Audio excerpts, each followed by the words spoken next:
Ang pangunahing lalaki, si Hu Yeong, ay isang financial planner sa isang malaking kumpanya sa Amerika. Matapos ang 10 taon, muli siyang bumalik sa Korea para sa isang maikling business trip.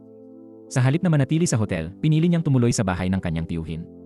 Hindi niya inaasahan na ang lugar na iyon ang magiging daan upang muling mabuhay ang kanyang unang pag-ibig, ang babaeng lihim niyang minahal noong high school.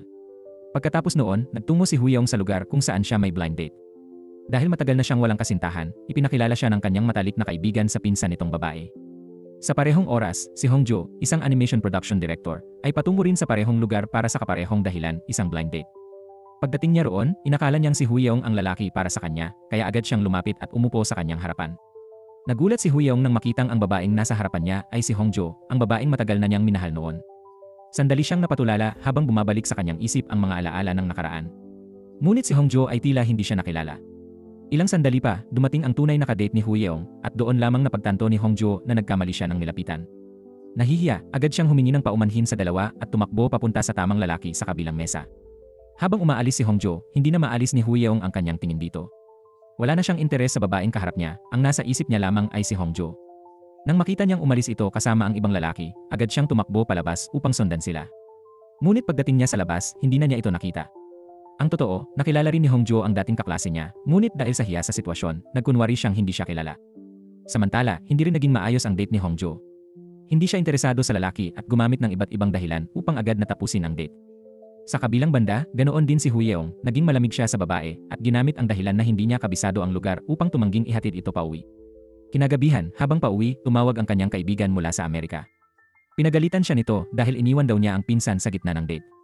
Depensa ni Hu Yeong, hindi naman daw niya ito iniwan at nagpaalam naman siya ng maayos. Sinabihan siya ng kaibigan na tapusin na lamang ang mga lakad sa Korea at bumalik agad sa Amerika. Sa unay ganoon ang plano ni Hu Yeong, ngunit ang muling pagkikita nila ni Hongjo ay nagpabago ng kanyang isip. Nais niyang manatili ng mas matagal upang makasama muli ang babaeng minsan niyang pinakawalan. Habang nasa harap ng stoplight, napansin niya si Hongjo sa isang bus stop. Tinawag niya ito, ngunit hindi siya narinig. Dumating ang bus, kaya mabilis siyang tumakbo papunta roon, ngunit nang makarating siya, wala na ito. Akala niya ay sumakay ito ng bus, ngunit sa totoo lang, si Hongjo ay bumaling lamang sa kanto upang bumili ng tteokbokki. Walang pag-aalinlangan, lumapit si Hu Yeong sa tabi niya at umorder ng kaparehong pagkain. Nagkunwari si Hongjo na hindi siya kilala, ngunit nang tanungin ni Hu Yeong, "Hindi mo ba talaga ako nakikilala?" ay napilitan siyang umiti at umamin. Sinabi niyang nakilala niya siya agad mula pa noong sa coffee shop dahil hindi raw ito nagbago kahit kaunti mula noong high school.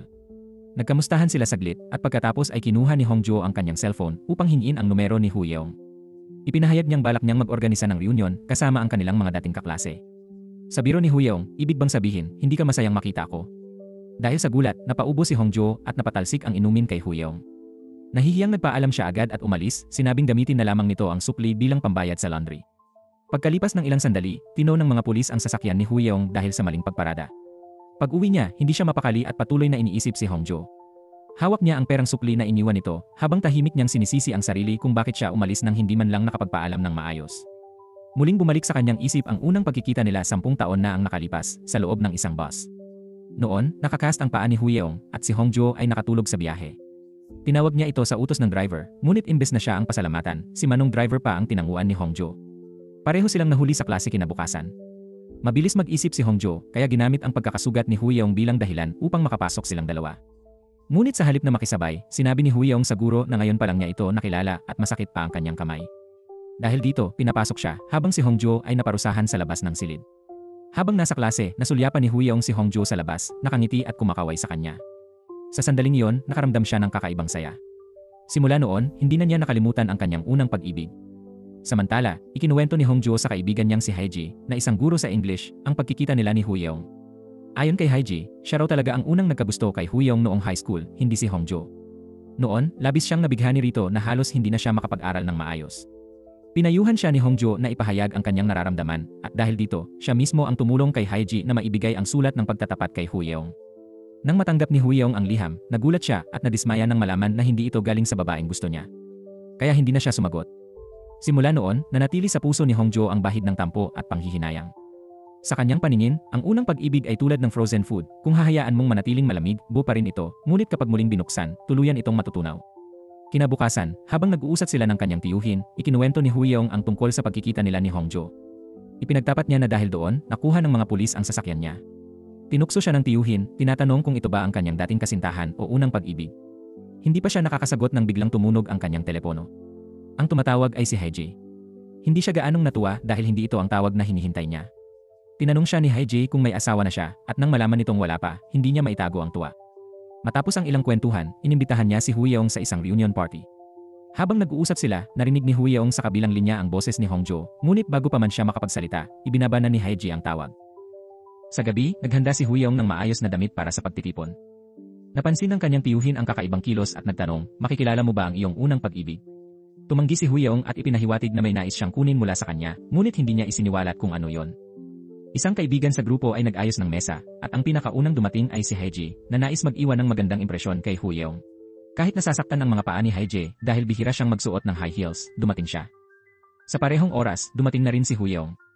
Agad siyang niyakap ni Sangpil dahil matagal na silang hindi nagkita.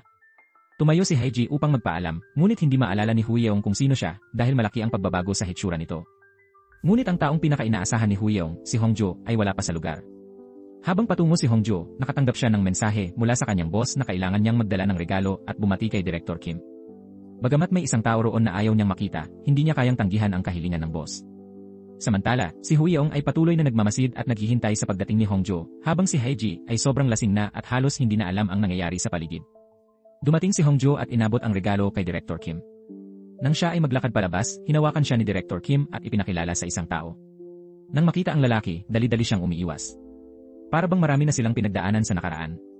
Pagkalipas ng ilang sandali, nakarating si Hongjo sa punto ng pagtitipon kasama ang kanyang grupo ng mga kaibigan, lasing na lasing na. Halos hindi na siya naiba kay Hae-jae sa kalasingan. Nakita ni Huyeong at Sangpil ang dalawang babae at nagpasya silang manatiling kalmado. Alam nilang nakatira si Hongjo malapit sa kanila, kaya sinabi ni Sangpil kay Huyeong na ihatid si Hongjo pauwi, habang siya naman ay mananatili upang asikasuhin si Hae-jae at ayusin ang lugar. Kitang-kita na ang simpatsya ni Huyeong ay kay Hae-jae. Agad namang sinundan ni Huyeong si Hongjo pauwi, nais niyang ayusin ang ilang hindi pagkakaunawaan sa nakaraan. Ngunit si Hongjo ay abala sa pagpunta sa gate ng paaralan, na nagpaalala sa kanya ng unang pagkakataon nilang magkita. Siguro dahil sa alak, ikinuwento niya ang isang nakaantig na pangyayari. Siya ang nagdala kay Huyeong sa paaralan ng malate siya, at pumalit sa kanya sa parusa dahil sa sakit ng paa ni Huyeong. Napangiti lang si Huyeong at umiling habang pinagmamasdan siya ni Hongjo. Hindi karaniwan sa kanya ang ganitong pagpapakita ng emosyon. Isang lalaki na bihirang magpahayag ng damdamin, hindi romantiko, at hindi rin guwapo, ngunit napakatalino, parang bata sa kindergarten. Hindi nakalimutang magpasalamat si Hongjo at tuwang-tuwa na muling makita si Huyeong. Ang pagkamagkakilala nila sa kamay ay naging espesyal para kay Huyeong. Tinanong niya kung saan galing ang alak na ininom ni Hongjo, ngunit hindi na matandaan ni Hongjo. Nabanggit din ni Hongjo ang isang lumang aklat na inilagay niya noon sa bag ni Huyeong, na may pamagat na ang aking pangunahing lalaki. Hindi niya malilimutan iyon hanggang ngayon, hawak pa rin niya. Sa aklat, binanggit ang espesyal na pangyayari ng unang pag-ibig na dumating lamang minsan sa buhay. Para kay Hongjo, ang unang pag-ibig ay parang frozen na pagkain, dapat manatiling nakapreserba upang manatiling dalisay ang damdamin at huwag itong ilabas dahil matutunaw ito. May konting sama ng loob pa rin si Hongjo tungkol sa kanyang unang pag-ibig, si Huyeong, ang lalaki na kakaharapin niya ngayong gabi. Nang makarating siya sa bahay, sinundan pa rin siya ni Huyeong. Napansin niyang nagtaka si Hongjo, ngunit ngumiti ito, hindi inaasahan ang ganitong pagkakataon. Ang kwarto ni Hongjo ay nasa parehong bahay ng tiyuhin ni Huyeong at siya ay naninirahan sa ibaba. Talagang parang tadhana ang kanilang dalawa. Kinabukasan, nang magising, unti-unti nang naalala ni Hongjo ang lahat. Gabi-gabi, umupo siya sa pagtitipon kasama ang grupo ni Director Kim, kasama ang kanyang unang pag-ibig na si Junho at ang mga nakakatuwang kalokohan sa harap ni Huyeong. Dumating rin ang kanyang kaibigang si Hae-jae at narinig ang buong kwento ng nakaraang gabi. Pinagalitan ni Hae-jae si Hongjo dahil sa biglaang pagkikita kay Junho. Ngunit para kay Hae-jae, ang unang pag-ibig ni Huyeong ay hindi na mahalaga. Para kay Huyeong, maraming pagbabago ang nangyari sa nakaraan at lumaki siya. Ang pangalan lamang ng nakaraan ang nagpapainit ng damdamin ni Hongjo na naalala kung paano niya tinulungan si Hae-jae noon. Samantala, sinisiyasat ni Huyeong sa tiyuhin niya ang tungkol sa babaeng nakatira sa itaas. Nalaman niyang malapit ang loob ng tiyuhin kay Hongjo, kaya humingi si Huyeong ng tulong upang yayain si Hongjo sa isang tour sa Korea, sa dahilan na may kamag-anak siyang galing Amerika. Matapos ang kaunting pangumbinse, pumayag ang tiyuhin. Tinawagan ni Huyeong si Hongjo at tinanong kung pwede siyang sumama kinabukasan. Agad na pumayag si Hongjo nang walang pag-aalinlangan. Kinuha niya ang larawan ng bata at ipinakita kay Hae-jae, ngunit hindi niya inaasahan, ang batang iyon pala ay si Huyeong noong bata sa isang talent show. Kinabukasan, naghanda si Huyeong ng maayos ng kanyang damit at naghintay sa pagdating ni Hongjo. Hindi nagtagal, dumating na rin si Hongjo sa ibaba ng bahay at patuloy na tinawag si Little One. Agad namang lumabas si Huyeong at nagulat si Hongjo sa kanyang presensya. Hindi niya maintindihan kung bakit naroroon ang lalaki sa bahay ng tiyuhin niya. Ipinaliwanag ni Huyeong ang relasyon nila at sinabing siya pala ang apo na binanggit ng tiyuhin. Sa simula, wala ni Hongjo balak na dalhin siya sa paglilibot, pero dahil sa sobrang pagpipilit ni Huyeong, pumayag rin siya. Tinawagan niya si Haiji upang sumama, ngunit hindi sumagot ang kaibigan. Nagpunta sila sa isang parke malapit sa bahay dahil may seasonal festival roon. Para kay Huyeong, napaka-espesyal ng araw na yon. Masaya siya at kumikislap ang ngiti, kakaiba sa karaniwan niyang pagkatao.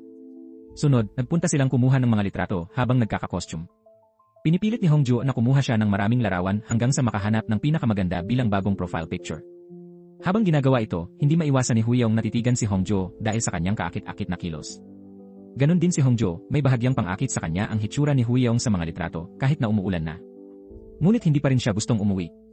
Nais niyang sulitin ang oras na kasama si Hongjo bago siya bumalik sa Amerika. Samantala, dumating si Haiji at pinagsabihan si Junho na huwag maging malandi sa harap ni Hongjo. Tinawag niya si Junho na tao lang na walang pakialam dahil iniwan niya si Hongjo 3 taon na ang nakalipas. Sa kabilang banda, dinala ni Huyeong si Hongjo upang magmasid sa Han River sa malamig na panahon.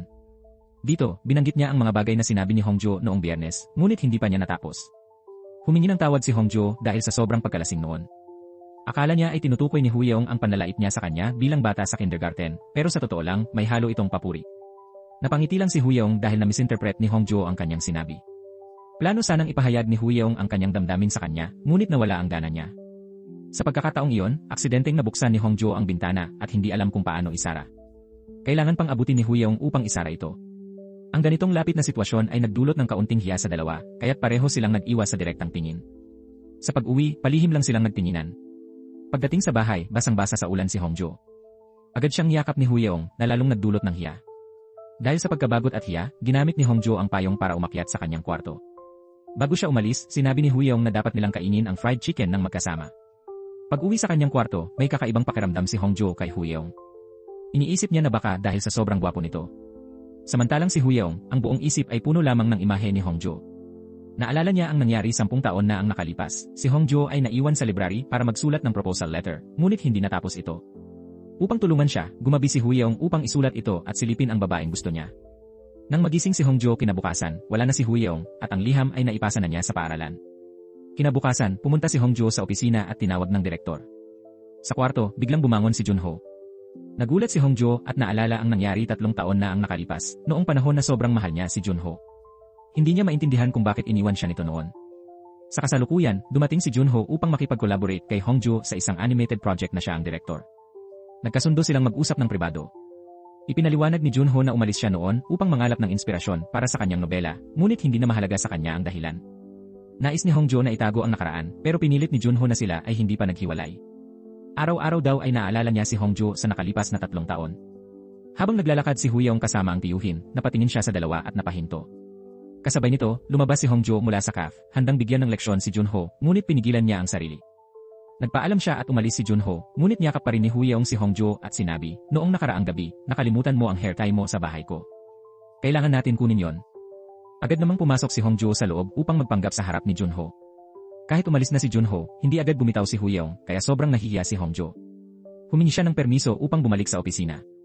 Tinanong ni Hongjo ang direktor kung maaari bang hindi gawin ang project, ngunit dahil ito ay bahagi ng 10th anniversary ng kumpanya, kailangan niya itong gawin. Ito rin ay magandang oportunidad para sa kanyang karir. Kaya't nakatayo si Hongjo sa harap ng mahirap na desisyon, ayaw niyang makaharap muli si Junho. Sa kabilang banda, napalingon si Huyeong nang malaman na si Junho pala ang author ng aklat na gusto ni Hongjo noon sa library. Muling bumalik ang mga alaala nila. Dati, nung nag-aaral pa sila, merong interview si Huyeong sa essay matapos niyang manalo ng Olympic medal. Mahalaga ito dahil siya ang pride ng distrito. Habang papalabas ng paaralan, nakita ni Huyeong si Hongjo na nagtatangkang umakyat sa bakod upang lumiban sa klase sapagkat plano niyang harapin si Junho at ipahayag ang kanyang nararamdaman. Subalit sa kasamaang palad, bumili si Huyeong ng maling tiket at ang biyahe ay hindi patungong Seoul kundi sa probinsya. Iyan din ang lugar na gustong puntahan ni Hongjo, kaya sinundan siya ni Huyeong at iniwan na rin ang kanyang panayam.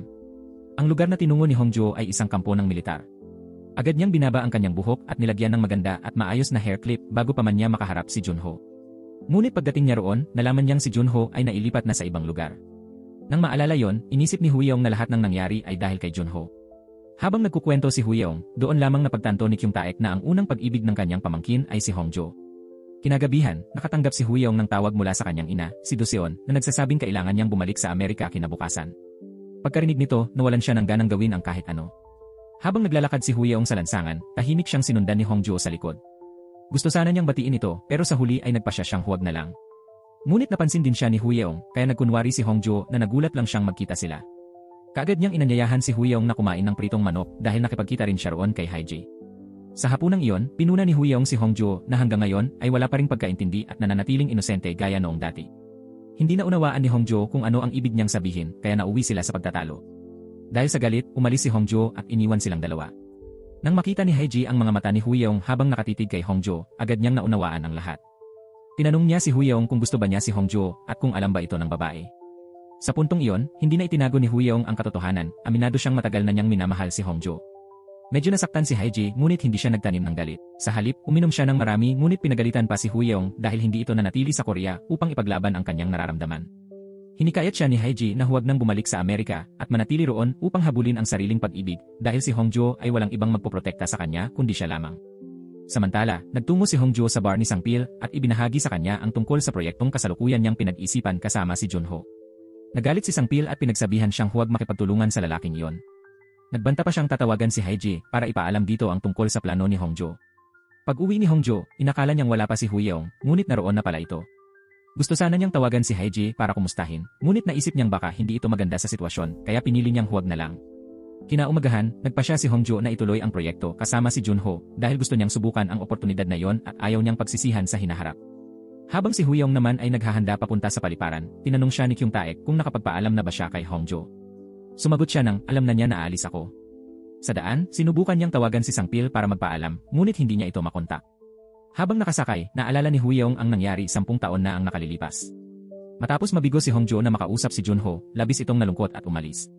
Hindi rin alam ni Huyeong kung bakit niya ito sinundan. Pagkatapos ay tumigil sila sa isang tindahan ng ramen habang naghihintay ng bus na darating pa sa gabi. Habang kumakain, tahimik na umiiyak si Hongjo. Nagtanong si Huyeong kung bakit siya umiiyak, ngunit ang sagot ni Hongjo ay dahil daw sa sobrang anghang ng ramen. Kahit anong pilit ni Huyeong na patahanin siya, ay hindi siya tumigil sa pag-iyak hanggang sasabihin nitong, balikan natin ang kampo.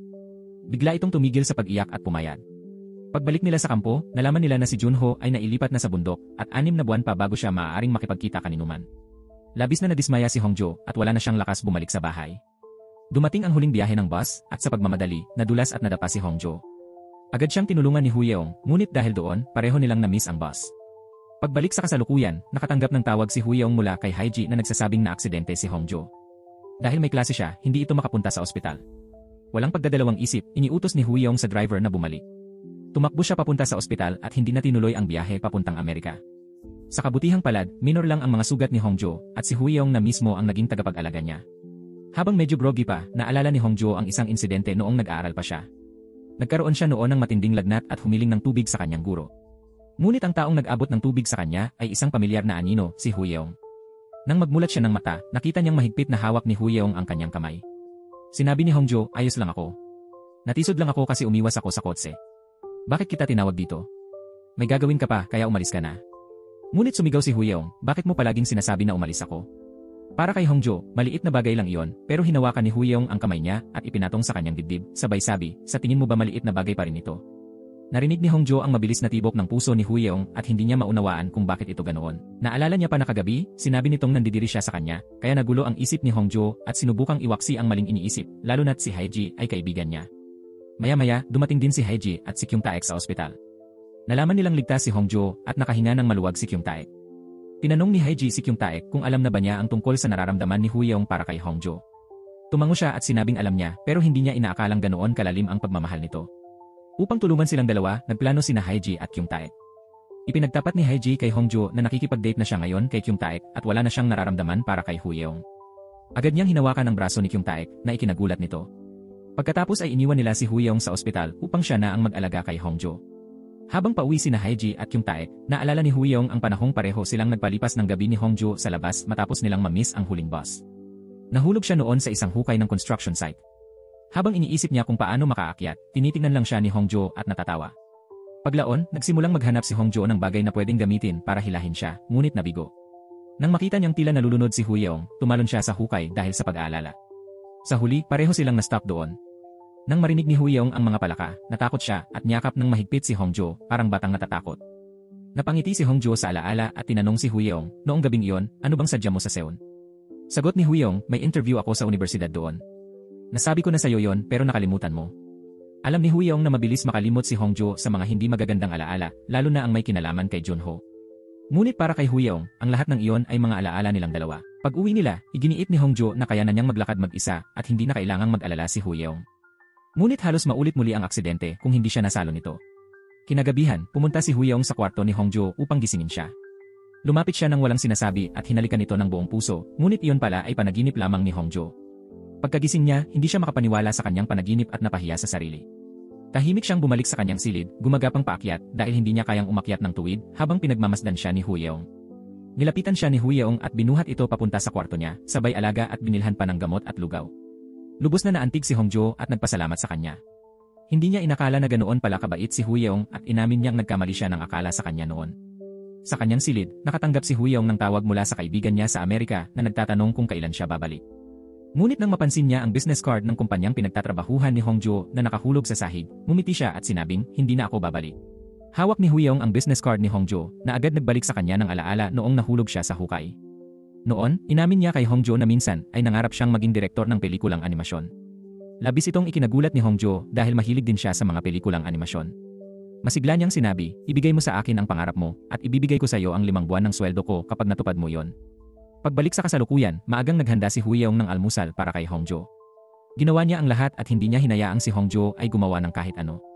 Ang mga pagkaing inihain niya ay paborito ni Hongjo dahil bago pa man, nagtanong muna si Huyong kay Sangpil tungkol sa mga gusto niyang pagkain.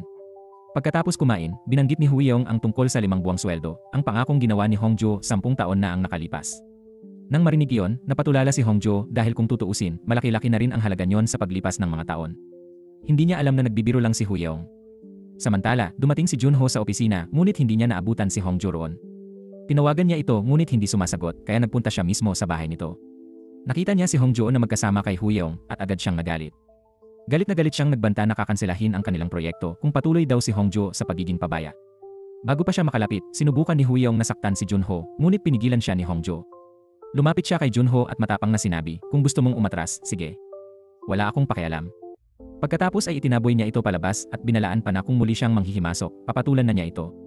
Pagbalik sa loob ng bahay, umupo si Hongjo sa kanyang silid at tahimik na umiyak. Nahihiya siya dahil sa tuwing nabibigo siya sa pag-ibig, si Huyong ang nakakakita sa kanya.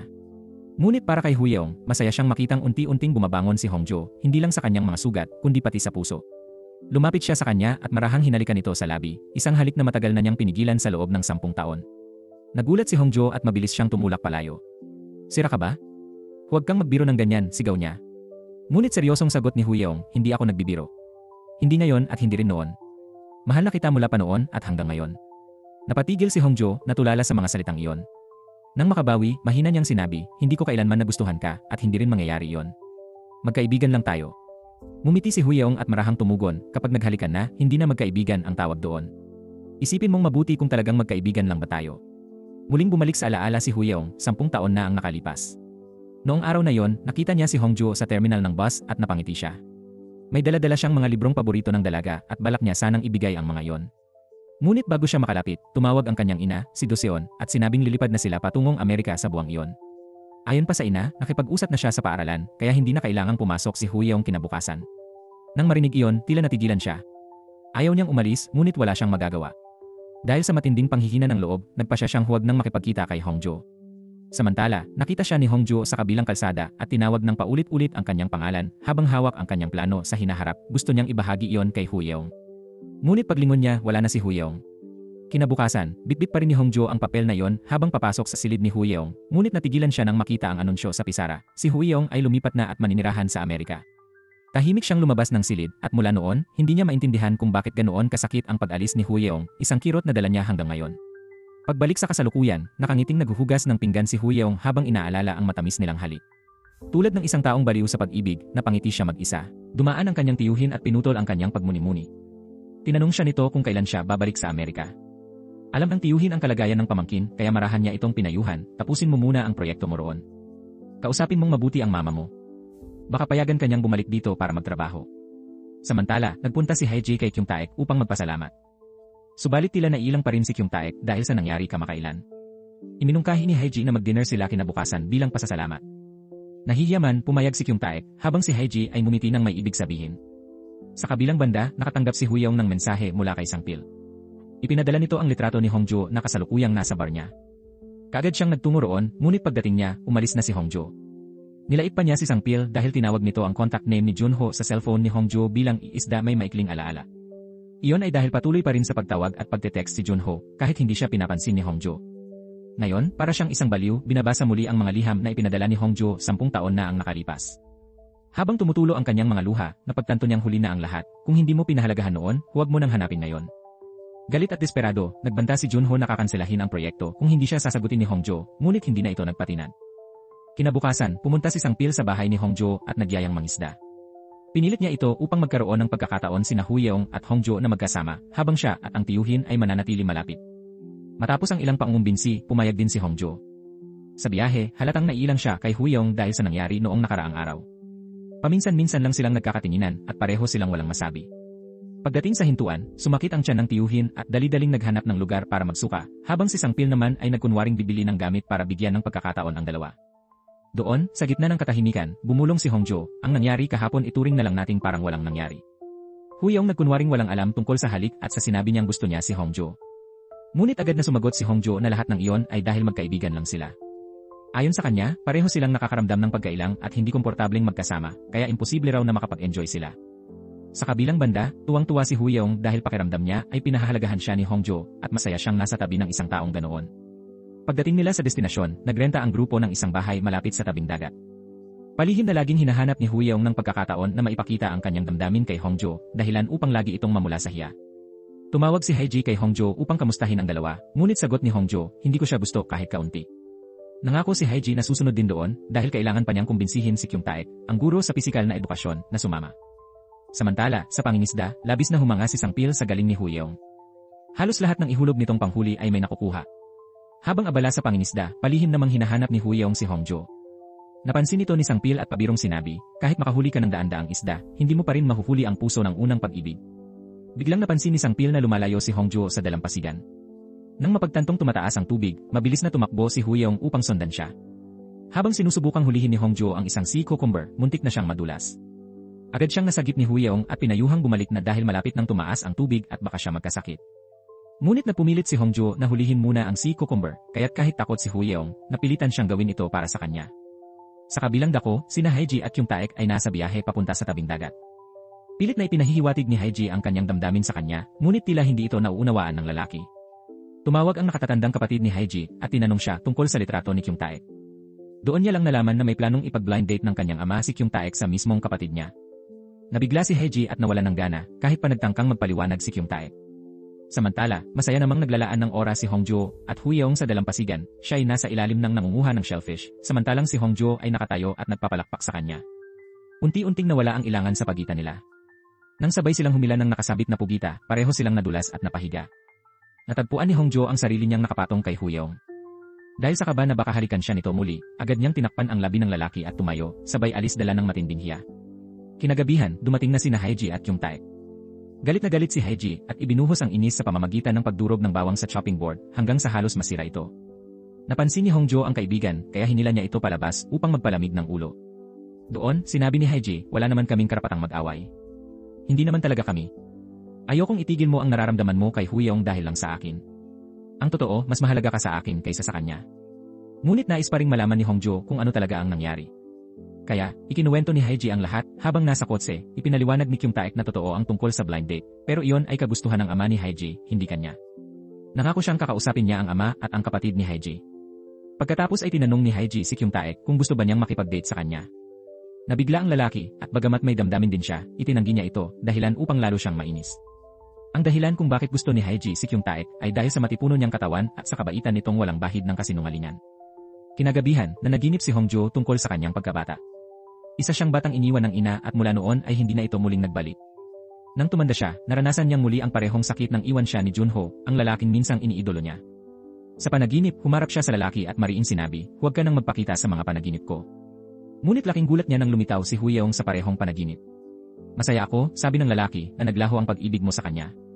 Makalipas ang ilang sandali, naglakad si Huyeong palayo habang hila ang maleta. Aalis na talaga ako, anya. Hindi pa man nakapagsalita si Hongjo upang pigilan siya, bigla siyang nagising. Pagmulat niya, wala na si Haiji sa tabi niya, pati na rin ang iba. Lahat ay umalis ng maaga upang bigyan sila ni Huyong ng oras na sila lang dalawa. Nang tanungin niya ito, sinabi ni Huyong na bumalik na sa Seoul ang grupo. Habang naguguluhan si Hongjo, mas lalo namang natuwa si Huyong. Habang pinagmamasdan niya ang likod ng lalaki, biglang bumalik sa isip ni Hongjo ang panaginip kanina. Natakot siyang muli itong mawawala ng walang paalam gaya ng 10 taon na ang nakalipas. Tahimik siyang lumapit at bigla siyang humalik kay Huyong, isang matamis na halik bilang sagot sa kanyang pag-ibig. Bagamat siya ang unang kumilos, labis pa rin ang kaba ni Hongjo. Hindi niya alam kung paano haharapin ang bagong relasyon nilang dalawa, lalo na't dati ay halos hindi sila magkasundo. Pagkatapos, dinala siya ni Huyong sa kainan. Halos buong oras ay hindi ito kumain at nakatitig lang sa kanya, abala sa pagninilay sa kasiyahang na darama. Tumawag pa si Sangpil at pati ang tiyuhin ni Huyong, ngunit hindi niya sinagot. Nang dumilim na ang langit, saka lamang sila bumalik sa bahay. Ngunit ayaw pa rin umalis ni Huyong dahil gusto pa niyang samahan si Hongjo sa hapunan. Tumanggi naman ito at sinabing, nag-drive ka na ng matagal, magpahinga ka na lang. Ipapadala ko na lang sa iyo ang listahan ng mga masasarap na kainan. Paromantikong sandali sana yon, ngunit biglang lumitaw ang tiyuhin. Nagbiro ito, kung gusto niyong magpatuloy, sige lang, sabay pasok sa bahay. Pagkatapos ay seryosong sinabi, tumawag ang mama mo. Totoo bang nagsumit ka ng resignation sa main office?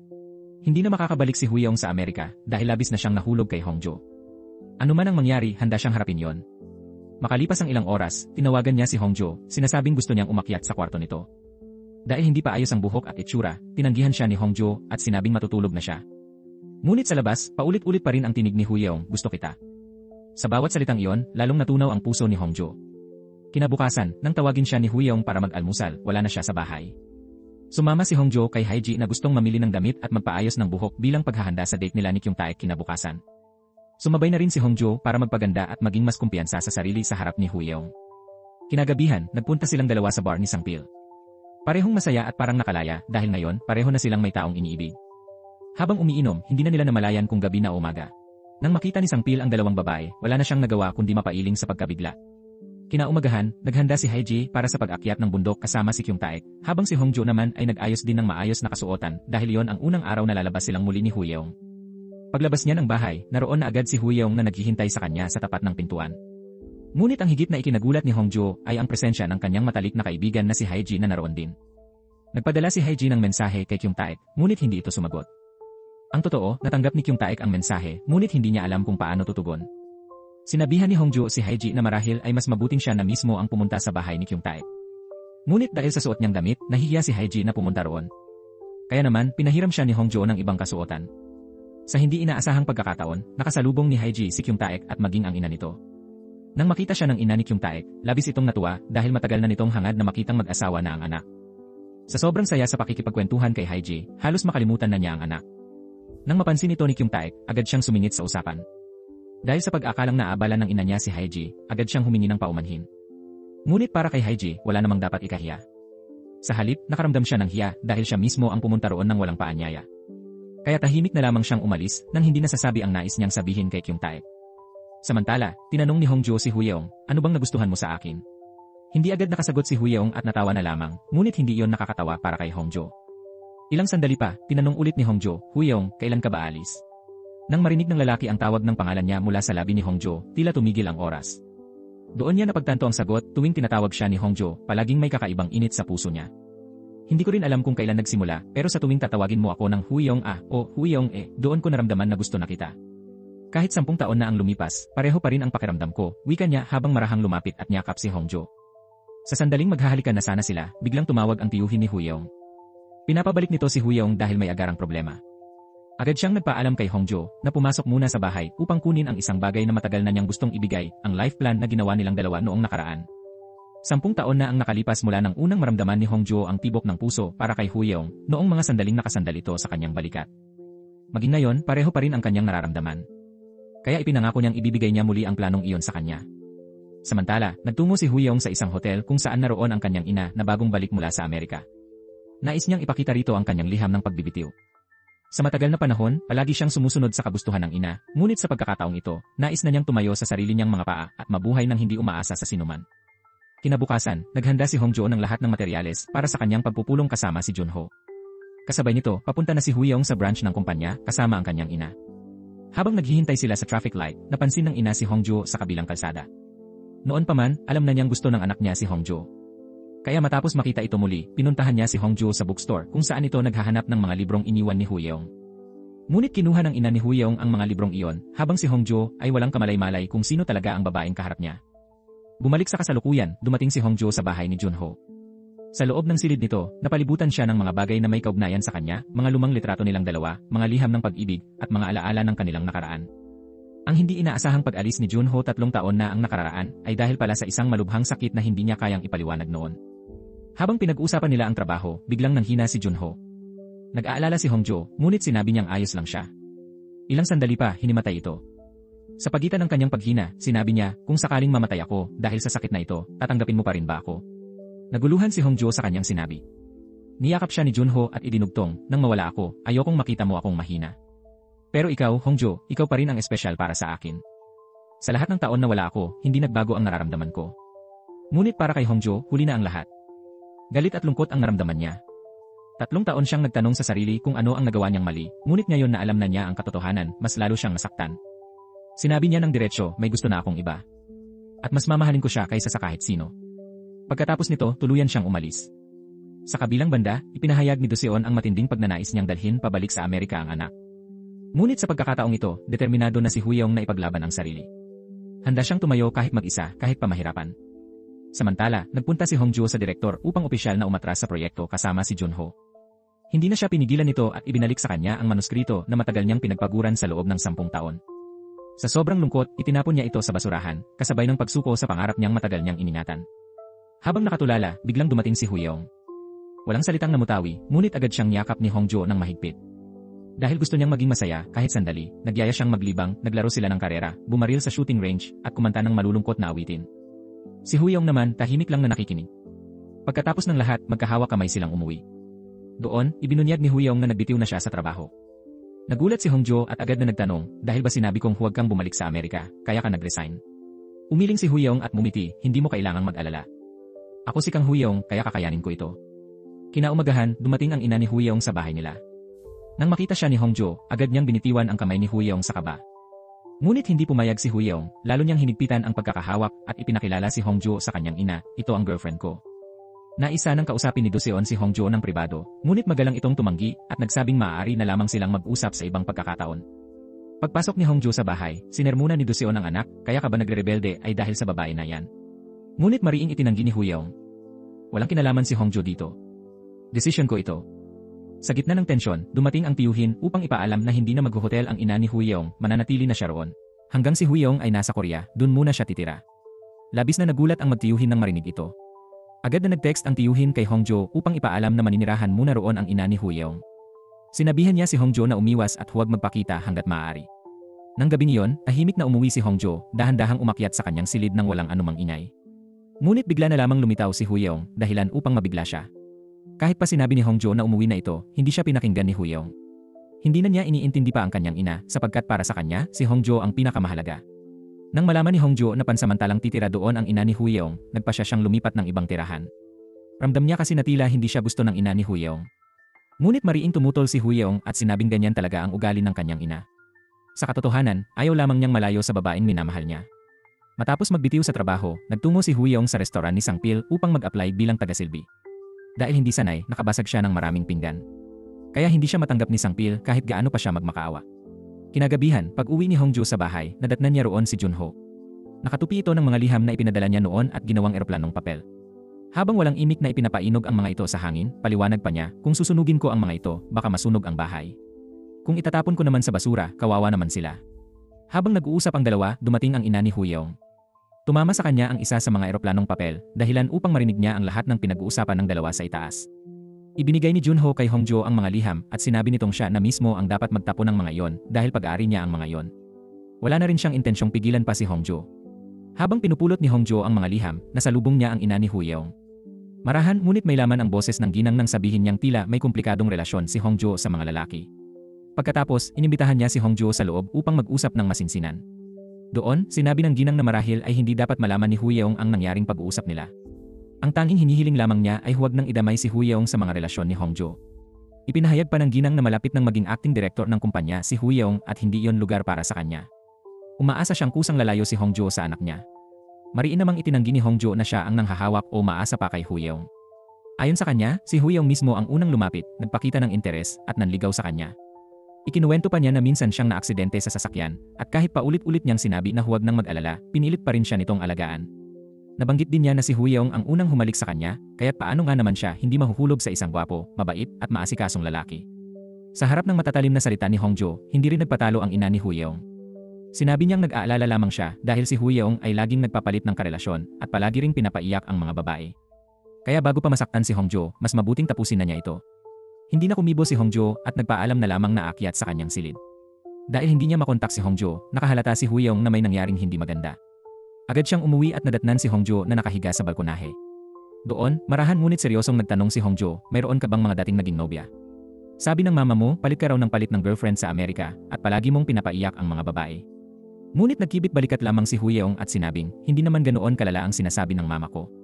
Ngunit para kay Hongjo, hindi yon simpleng usapan. Ang katotohanang umuwi mismo ang ina nito mula Amerika ay sapat na upang ipakitang may malalim na dahilan.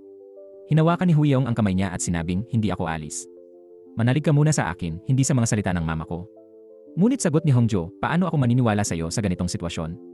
Tugon ni Huiyong, hindi mo kasi ako pinaniwalaan, kaya hindi mo rin ikinuwento sa akin ang tungkol kay Junho. Ang banggit sa pangalan ni Junho ay lalong nagpasiklab sa galit ni Hongjo. Para sa kanya, tapos na yon. Pero kay Huiyong, masakit pa rin dahil siya mismo ang nakasaksi kung paanong nasaktan si Hongjo noon dahil kay Junho. Kinabukasan, ikinuwento ni Huiyong ang lahat kay Sangpil. Sinermunan siya ng kaibigan, sinabing kung talagang mahal niya si Hongjo, dapat niyang kalimutan ang mga bagay na walang saysay at magpakatanga na lang sa ngalan ng pag-ibig. Ibinunyag pa ni Sangpil ang isang lihim, minsang lasing si Hongjo at naikwento niyang mula pagkabata ay palagi siyang nananaginip na iniiwan ng mga tao na nangakong babalik ngunit hindi na bumalik kailanman. Pagkarinig nito, napaisip si Huiyong. Naalala niya ang nakaraan, kung paanong siya man ay umalis noon nang hindi nagpaalam. Samantala, sa kabilang banda, habang naglalakad sa loob ng paaralan, may tumilapon na bola papunta sa direksyon ni Haiji. Agad tumakbo si Kyung Taek upang saluhin yon, ngunit aksidenteng tumama sa mukha niya ang bola at nawalan siya ng malay. Agad siyang dinala sa klinik ng paaralan at buong magdamag na nagbantay si Haiji sa tabi niya. Mula roon, unti-unting umusbong ang kanilang damdamin. Nang magkamalay si Kyung Taek, buong tapang niyang inamin ang kanyang nararamdaman at ginawaran si Haiji ng isang halik na puno ng lambing na hindi naman ito nagawang tanggihan. Kinagabihan, kinausap ni Huiyong ang kanyang ina. Ma, nakapagpaiyak na naman ako ng isang tao na nakatira rito. Hindi ka ba nagsisisi na iniwan mo ang Korea noon? Tanong niya. Ngunit mariin ang sagot ng ginang, hindi ni minsan ay hindi. Ngunit para kay Huiyong, iba ang damdamin niya. Kapag nakakaramdam siya ng pagod o panghihina, palagi niyang naalala ang lugar na yon dahil naroon si Hongjo. Miss na miss niya ito at gusto niyang iparating iyon sa kanyang ina. Sa kabilang banda, habang nagmamadaling umuwi si Hongjo, muntik na siyang mabundol kung hindi lang siya nahila ni Huiyong sa oras. Bakit ka ba nagmamadali ng ganyan, biro niya? Ako na mismo ang pupunta sa'yo. Nagtanong si Hongjo, bakit hindi ka galit sa akin? Umiti si Huiyong at sinabing, dahil hindi naman ako galit. Yumakap siya kay Hongjo at mahinahong nagsabi ng si pasensya na. Ngunit tugon ni Hongjo, ako dapat ang humihingi ng tawad. Sa totoo lang, hindi ako nagalit dahil hindi kita pinaniwalaan. Nagalit ako dahil natakot ako sa sarili kong pangamba. Pagbalik nila sa bahay, ayaw bumaba ni Huiyong, gusto niyang manatili sa silid ni Hongjo. Nagluto silang dalawa ng ramen at kumain habang nagtatawanan. Ang galing mo sa lahat ng bagay, sabi ni Hongjo. Dapat nasa lugar ka na mas bagay sa'yo. Ayokong dahil sa akin, mawalan ka ng magagandang oportunidad.